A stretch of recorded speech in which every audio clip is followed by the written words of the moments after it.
Hello student, कैसे हैं आप सब। स्वागत है आपके अपने यूट्यूब चैनल आर के मैथ्स जीनियस। 6.2 एक्सरसाइज से पहले हम थ्योरम कर रहे हैं और आज हम जो सेकंड थ्योरम करेंगे। If a transversal intersecting two line, अगर कोई ट्रांसवर्सल जो है दो लाइन को इंटरसेक्ट कर रही है, इसका मतलब है कि if a transversal intersecting two line, अगर कोई ट्रांसवर्सल जो है टू लाइन को इंटरसेक्ट कर रही है, such that pair of alternate interior angle are equal, मतलब जो है अल्टरनेट इंटीरियर एंगल जो है आपको इक्वल दिए हुए हैं इसमें। Then the two lines are parallel to each other, तो आपको जो है प्रूव करना कि दोनों जो पैरेलल लाइन, ये जो लाइन है जिनको ट्रांसवर्सल इंटरसेक्ट कर रही है, ये आपके पास जो है पैरेलल है। तो सबसे पहले आप इसमें जो है गिवन लिखेंगे और थ्योरम को एक बार फिर देखते हैं कि अगर कोई ट्रांसवर्सल जो है लाइन को इंटरसेक्ट करती है, दो लाइन को इंटरसेक्ट करती है, ये आपको पैरेलल नहीं गिवन, दो लाइन दी हैं, ए बी हमने मान लिया, सी डी मान लिया, ये दो लाइन है, इनको जो है ट्रांसवर्सल जो है इंटरसेक्ट कर रही है। और हमें दिया है कि pair of the alternate interior angle are equal, the pair of alternate interior angle is equal, ये आपको गिवन में दे दिया कि इक्वल है। तो आपको बोलता है then the two line are parallel, दोनों लाइन पैरेलल होते हैं, ये आप प्रूव करो। तो हमें गिवन में लिखेंगे ये ट्रांसवर्सल a transversal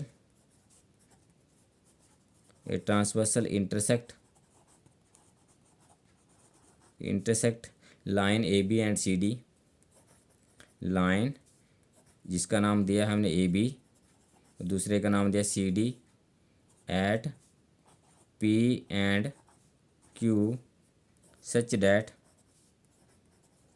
डैट आपके पास ये वाला पॉइंट जो है, ये पॉइंट आपके पास P आ गया और इस पॉइंट को हमने Q ले लिया है, ये Q पॉइंट आ गया, ये P पॉइंट आ गया, ये Q पॉइंट आ गया।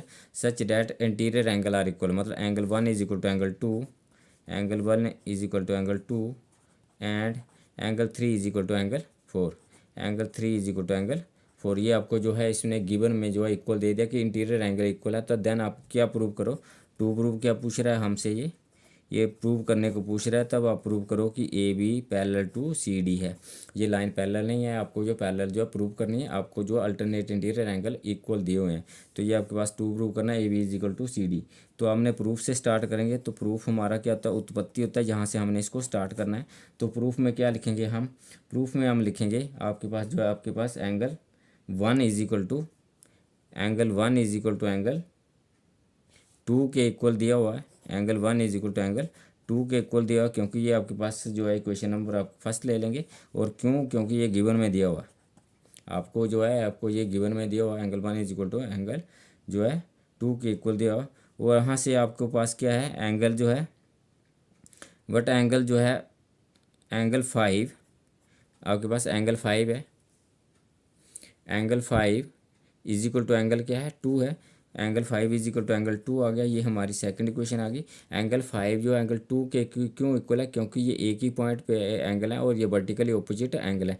2 और 5 जो है वर्टिकली ऑपोजिट एंगल है, तो ये सेकंड इक्वेशन होगी। और लॉजिक क्या आ गया, वर्टिकली क्यों इक्वल है,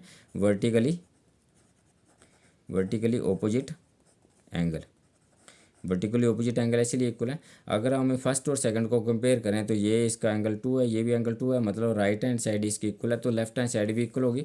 मतलब फ्रॉम 1 एंड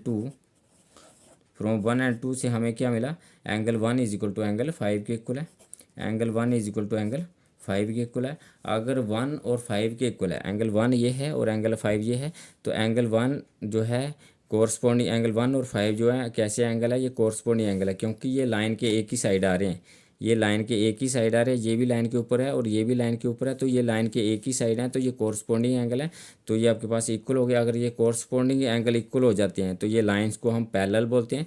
तो ये इम्प्लाइज आपके पास क्या आ गया, ये A B parallel to C D आ गया। लॉजिक क्या देंगे यहाँ पे, बिकॉज, रीजन देंगे because corresponding angle are equal, because corresponding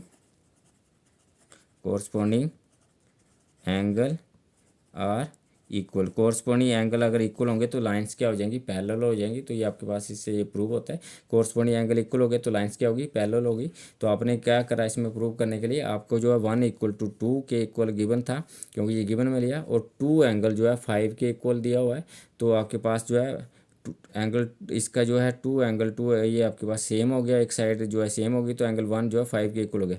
2 5 के इक्वल था, 1 जो है 2 के इक्वल था, तो ये 2 कॉमन हो गया, 1 और 5 इक्वल हो गए, 1 और 5 जो है कोरस्पॉन्डिंग एंगल हो गए, कोरस्पॉन्डिंग एंगल जो है इक्वल हो गए, इसका मतलब लाइन जो है पैरेलल होगी, तो A B parallel to C D, क्योंकि कोरस्पॉन्डिंग एंगल आर इक्वल। तो thank you for watching me.